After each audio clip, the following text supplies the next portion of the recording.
Assalamualaikum warahmatullahi wabarakatuh. Perkenalkan, nama saya Indah Nazulfa dengan NIM 430302000025. Pada kesempatan kali ini, saya akan menjawab pertanyaan-pertanyaan yang telah diajukan oleh teman saya, yaitu Mbak Salma Saadati. Totalnya ada 12 pertanyaan nih. Pertanyaan ini berkaitan dengan mata kuliah Al-Quran 2 semester 2. Tugas video ini direkam untuk memenuhi tugas UAS mata kuliah Al-Quran 2. Pertanyaan yang pertama yaitu, menurutmu apakah perbedaan hadis qudsi dan hadis Nabi?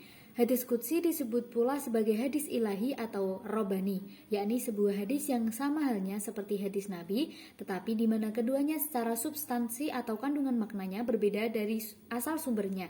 Hadis qudsi maknanya bersumber dari Allah Subhanahu wa taala, sedangkan hadis atau sunnah pada umumnya bersumber dari Nabi sendiri, baik lafal maupun maknanya. Hadis sahih yang benar-benar bersumber dari Nabi adalah hadis yang telah diteliti dan dievaluasi melalui sebuah kaidah-kaidah yang telah dibuat oleh para ulama hadis dan dituangkan dalam sebuah pengetahuan atau ulumul hadis. Ilmu ini bekerja secara maksimal agar supaya tidak ada percampuran perkataan Nabi Muhammad SAW dengan yang lainnya. Hadis Nabi merupakan sumber ajaran Islam di samping Al-Quran. Orang yang menolak hadis sebagai salah satu sumber ajaran Islam, berarti orang itu telah menolak petunjuk yang diberikan oleh Al-Quran. Karena Nabi Muhammad SAW telah memberi petunjuk agar berita-berita tersebut dikonfirmasikan dengan Al-Quran. Hadis Nabi merupakan sumber penjelasan ketentuan agama Islam. Yang dimaksudkan sama sekali tidak menolak keberadaan Nabi, bahkan ayat itu telah memberikan kedudukan yang sangat penting terhadap hadis Nabi. Sebab ada bagian ketentuan agama yang termuat penjelasannya dalam hadis Nabi dan tidak termuat secara tegas dalam Al-Quran. Pertanyaan yang kedua yaitu mengenai apa yang kamu ketahui tentang ulumul Quran dan apa tujuannya kamu mempelajari. Baik, saya akan menjawab. Ulumul Quran itu adalah ilmu yang mempelajari tentang Al-Quran yang secara etimologis mempunyai dua makna ganda, yaitu idhofi dan makna alam atau metodologi kodifikasi. Ulumul Quran berasal dari bahasa Arab yang merupakan gabungan dua kata, yaitu ulum dan Al-Quran. Ilmu merupakan bentuk masdar yang artinya pengetahuan dan pemahaman. Kemudian pengertiannya dikembangkan pada berbagai masalah yang beragam dengan standar ilmiah. Sedangkan Al-Quran sendiri berasal dari kata qara'a yaqra'u Qur'anan yang merupakan isi masdar yang artinya bacaan. Al-Quran juga merupakan kalam Allah yang diturunkan kepada Nabi Muhammad SAW yang lafal-lafalnya itu mengandung mukjizat, membacanya mempunyai nilai ibadah yang diturunkan secara mutawatir dan ditulis pada mushaf mulai dari surat Al-Fatihah sampai surat An-Nas. Tujuan saya mempelajarinya adalah untuk mengetahui secara ihwal kitab Al-Quran dari tujuannya sampai sekarang dan juga untuk menambah khazanah ilmu pengetahuan saya mengenai Al-Quran agar saya dapat menularkan ilmu yang sudah saya dapat kepada orang yang masih kurang paham mengenai hal ini. Pertanyaan yang ketiga yaitu mengenai materi tentang konsep dasar wahyu Al-Quran yang telah kamu pelajari. Adakah cara tersendiri ketika malaikat akan menyampaikan wahyu kepada Nabi dan Rasul? Tentu ada. Menurut Mana Al-Qatan, ada dua cara penyampaian wahyu oleh malaikat kepada Nabi dan Rasul. Yang pertama yaitu datang dengan suatu suara seperti lonceng, yaitu suara yang amat kuat yang dapat mempengaruhi kesadaran sehingga ia dengan segala kekuatannya siap menerima pengaruh itu. Cara ini adalah cara yang paling berat bagi Rasul. Apabila wahyu yang turun kepada Rasulullah dengan cara ini, biasanya beliau mengumpulkan segala kekuatan dan kesadarannya untuk menerima dan menghafal serta memahaminya. Ataupun dengan cara yang pertama yaitu melalui mimpi yang benar, yang kedua dibalik tabir, yang ketiga melalui perantara malaikat Jibril. Kemudian malaikat Jibril menyampaikan wahyu tersebut kepada Nabi dan Rasul yang pada prinsipnya itu ada dua cara. Yang pertama yaitu menyampaikan melalui suara seperti suara lonceng. Yang kedua malaikat itu menjelma kepada Nabi dan Rasul sebagai seorang laki-laki. Pertanyaan yang keempat yaitu berkaitan dengan materi yang keempat, itu membahas mengenai nuzulul Quran dan Lailatul Qadar. Tentunya kamu sudah mengetahui pengertian dari keduanya. Adakah perbedaan dan persamaan antara nuzulul Quran dan Lailatul Qadar? Baik, yang pertama akan saya sebutkan yaitu perbedaan terlebih dahulu. Nuzulul Quran adalah peristiwa waktu turunnya Al-Quran secara bertahap kepada Nabi Muhammad SAW sebagai penyempurna agama Islam. Sedangkan Lailatul Qadar itu menjadi waktu diturunkannya Al-Quran secara penuh dari Lauhul Mahfud ke Baitul Izzah atau langit dunia pada malam 10 terakhir di bulan Ramadan. Nuzulul Quran biasa diperingati pada 10 malam terakhir di bulan Ramadan. Namun ada pula yang berpendapat bahwa Nuzulul Quran diperingati pada tanggal 7, 8, dan 21 Ramadan. Sedangkan Lailatul Qadar diketahui datang pada 10 malam terakhir bulan Ramadan, saat itu terjadi pada malam ke-24. Kemudian persamaannya yaitu sama-sama jatuh pada bulan Ramadan, dan peristiwa tersebut sangatlah mengandung sesuatu yang sangat baik, yaitu sebagai hari memperingati kejadian bersejarah bagi umat Islam dalam turunnya kitab suci Al-Quran. Selanjutnya pertanyaan kelima, yaitu dalam mempelajari Al-Quran tentunya tidak asing lagi dengan kata asbabun nuzul atau sebab turunnya Al-Quran. Yang saya tanyakan yaitu mengapa kita perlu mempelajari asbabun nuzul, sedangkan dalam membaca Al-Quran kita tidak diwajibkan untuk mengetahui asbabun nuzulnya terlebih dahulu.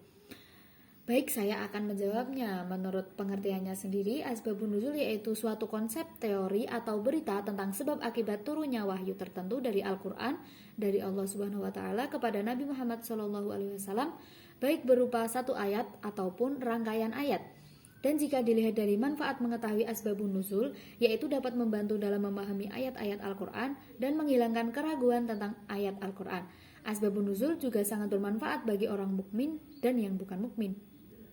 Jadi dapat diketahui kita mempelajari asbabun nuzul yaitu untuk dapat membantu dalam memahami ayat-ayat Al-Quran dan menghilangkan keraguan tentang ayat Al-Quran. Adapun bagi orang mukmin akan semakin kuat keimanannya dan jelas baginya hikmah disyariatkannya suatu hukum oleh Allah Subhanahu wa Ta'ala. Baik, selanjutnya pertanyaan ke-6. Ayat apakah yang pertama dan terakhir diturunkan dalam Al-Quran dan apa maksud dari ayat tersebut?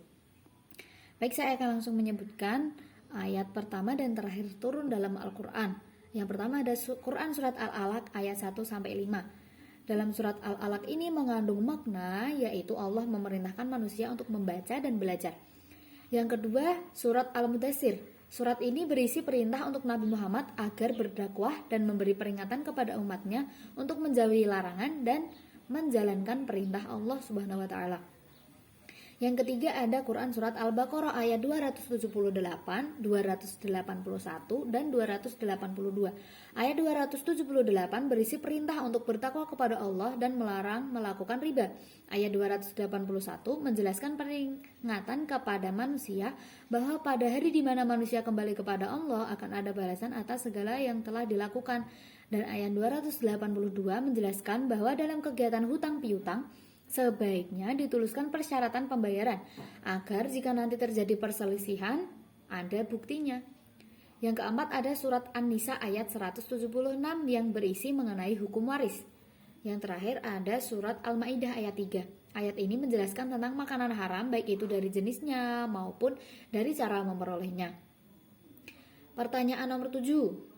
Apakah perbedaan antara surat Makkiyah dan Madaniyah yang kamu ketahui? Surat Makkiyah adalah ayat-ayat yang turun sebelum Nabi hijrah dan ayat-ayat yang turunnya itu di Mekah dan sekitarnya meskipun setelah hijrahnya Nabi. Sedangkan surat Madaniyah adalah ayat-ayat yang turun setelah hijrah dan ayat-ayat yang turun di Madinah. Pertanyaan nomor 8. Apa yang melatar belakangi adanya Jam'ul Quran? Baik, saya akan menjelaskan mengenai peristiwa di belakang Jam'ul Quran.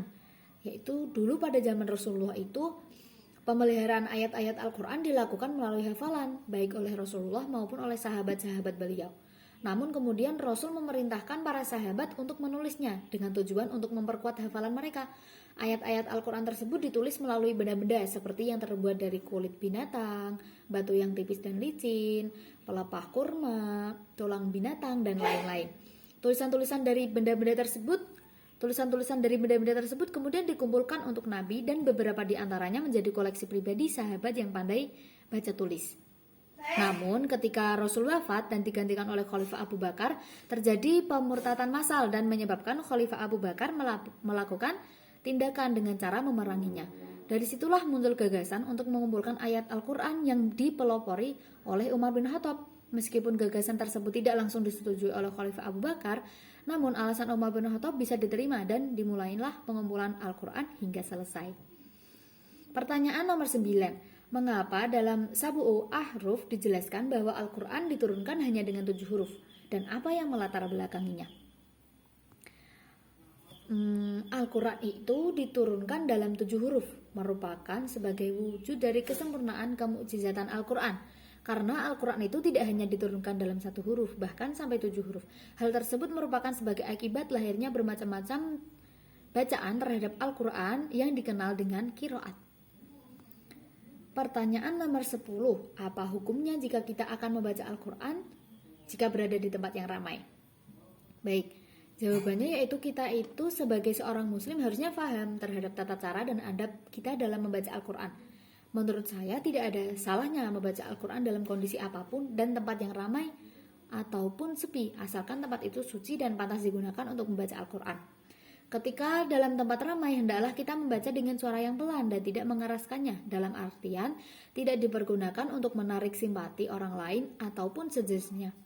Tapi alangkah baiknya jika kita membaca Al-Quran di dalam masjid ataupun rumah agar lebih khusyuk. Tinggal 2 pertanyaan lagi nih. Pertanyaan nomor 11. Apakah semua ayat dalam Al-Quran ada munasabahnya? Dan apa urgensi mempelajari munasabah tersebut? Baik, yang pertama saya akan memberikan pengertiannya terlebih dahulu. Munasabah itu adalah ilmu yang menerangkan hubungan antara ayat dan ayat atau surat dengan surat yang lain. Apakah hubungan itu berupa ikatan antara am dan khosnya, atau antara abstrak dan konkret, antara sebab dan akibat, atau antara ilat dan mu'lunya, atau antara rasional dan irasionalnya.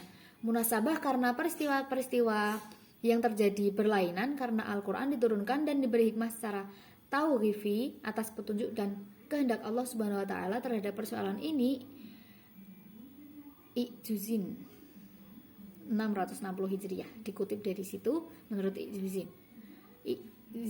Izuddin memberikan pendapat bahwa tidak semua urutan ayat dan surat dalam Al-Quran itu mengandung munasabah. Ada 2 urgensi munasabah, yaitu yang pertama dari sisi balaghah, hubungan antara ayat dengan ayat menjadi keutuhan dan indah dalam tata bahasa Al-Quran. Yang kedua dapat membantu untuk memudahkan pemahaman Al-Quran baik antara ayat dengan ayat maupun surat dengan surat dalam Al-Quran. Pertanyaan yang terakhir yaitu dalam tafsir, takwil, dan terjemah terdapat materi yang membahas tentang definisi terjemah dapat diartikan ke dalam 2 arti, yaitu secara harfiah dan maknawiyah. Tolong jelaskan tentang 2 arti tersebut. Secara harfiah yaitu mengalihkan lafal-lafal dari satu bahasa ke dalam lafal yang serupa dari bahasa lain sedemikian rupa sehingga susunan dan tertib bahasa kedua sesuai dengan susunan dan tertib bahasa pertama. Sebagai contoh, jumlah fi'liyah atau kalimat verbal dalam bahasa Arab dimulai dengan fi'il atau kata kerja yang berfungsi sebagai predikat. Kemudian fa'il atau subjek baik dalam kalimat tanya atau istifham maupun lainnya, mudhof didahulukan atas mudhof ilaih dan mausuf atas sifat, kecuali dalam idhofah tashbih atau susunan mudhof dan mudhof ilaih yang mengandung arti menyerupakan. Seperti contoh itu perak air, maksudnya air yang bagaikan perak. Dalam kalimat yang disusun dengan mengidhofahkan sifat kepada ma'mulnya atau besar cita-cita. Sedangkan dalam bahasa lain tidak demikian halnya. Terjemah tasrifiyah atau terjemah maknawiyah yaitu menjelaskan makna pembicaraan dengan bahasa lain tanpa terikat dengan tertib kata-kata bahasa asal atau memberikan susunan kalimatnya. Yang dimaksud dengan makna asli ialah makna yang dipahami secara sama oleh setiap orang yang mengetahui pengertian secara mufrad dan mengetahui pula segi-segi susunannya secara global. Sedangkan yang dimaksud dengan makna sekunder ialah karakteristik susunan kalimat yang menyebabkan suatu perkataan berkualitas tinggi, dan dengan makna inilah Al-Quran dinilai sebagai mukjizat.